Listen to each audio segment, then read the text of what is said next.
How's it going? Jemi's World is here. Yes, we are here and back with another video. I'm going to get you guys another book that I completed for the month of January. We're about to get into my first ever held in captivity trope. This is a held in captivity novel. I read it on Kindle Unlimited. This book is called The Final Scene. This is by Steph Nelson. This story is about a female main character named Brooke. She got abducted in Portland 10 years ago, and she is held in a cabin in a remote area ever since. The lady who is behind this entire thing, her name is Grace, and she has this henchman by the name of Mitch who is doing all the dirty work and grabbing and abducting all these people to create this entire scene that Grace is orchestrating in this cabin. They do this thing where they're literally like reenacting and like acting like they're a family or acting like this is gonna happen. Grace changes their names to make them sound like somebody else that's like related to her childhood and her family. And it gets really weird and freaky.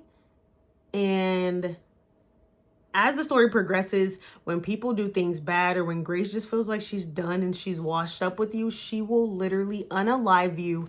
And then Mitch, again, will go do some dirty work and bring someone else into the cabin to join their scene as far as being in their family that they created in a sick, freaking twisted way.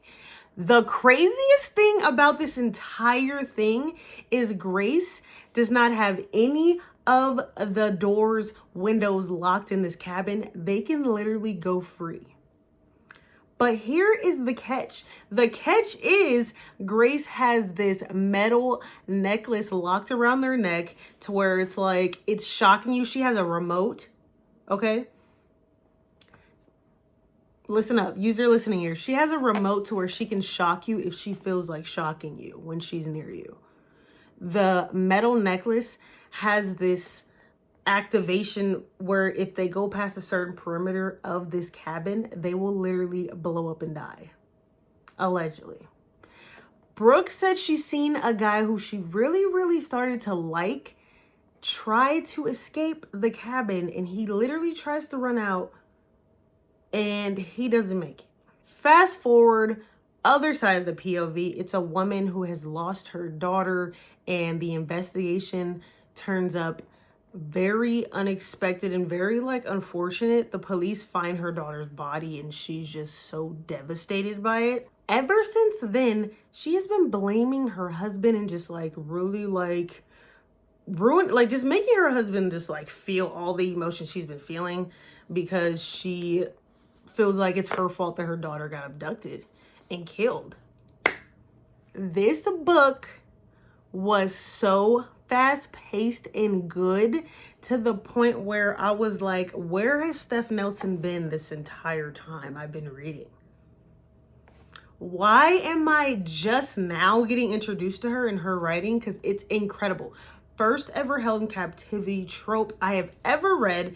And just initially going into it, it wasn't like an eerie feeling. It gave me like a feeling of okay, they're giving me the backstory. They're explaining, Brooke is explaining, okay, I've been here for a while. Once she told me she's been there for 10 years, and then the role play elements, Steph Nelson is writing these characters down, honey. She is changing personalities.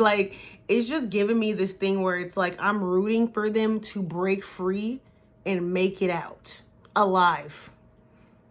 And then on the other side of the POV, how she made that and just created that sequence and then tied it all in together and just had my mind blown. This book is not, I think it's 200, a little bit under 300 pages. And I'm just dude, I cannot finish this book. I was literally stopping the book and was okay, I'm gonna wait till later to finish it.